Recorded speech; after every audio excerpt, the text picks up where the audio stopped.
झेप मराठी, आरसा महाराष्ट्राचा। दोंडाईच्या पोलिसांचा रूट मार्च। गणेश विसर्जन आणि ईद ए मिलादसाठी प्रशासन सज्ज। गणेश विसर्जन आणि ईद ए मिलाद यांच्या पार्श्वभूमीवर शहरात कायदा व सुव्यवस्थेचा प्रश्न निर्माण होऊ नये यासाठी दोंडाईच्या पोलिसांनी 29 ऑगस्ट रोजी रूट मार्च केला।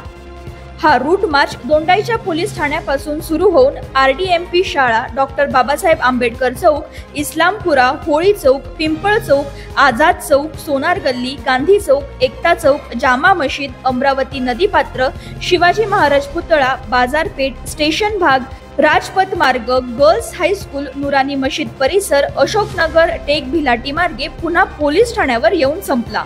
या पथसंचलनात शिरपूरचे उपविभागीय पोलीस अधिकारी सुनील गोसावी, दोंडाईच्या पोलीस ठाण्याचे निरीक्षक दिनेश सोनवणे, सहाय्यक निरीक्षक श्रीकृष्ण पारधी, दिगंबर शिंपी, सहाय्यक निरीक्षक निलेश मोरे व हनुमान गायकवाड, उपनिरीक्षक नकुल कुमावत, अविनाश दहीफळे, प्रशिक्षणार्थी पोलीस उपनिरीक्षक काळे, अंमलदार अविनाश पाटील तसेच 75 पोलीस अंमलदार, 97 होमगार्ड, राज्य राखीव पोलीस दलाचे 2 प्लाटून आणि 10 महिला होमगार्ड यांचा समावेश होता। प्रतिनिधी समाधान ठाकरे, झेप मराठी, दोंडाईच्या। अशाच वेगळ्या आणि ताज्या बातम्यांसाठी पाहत रहा झेप मराठी, आरसा महाराष्ट्राचा।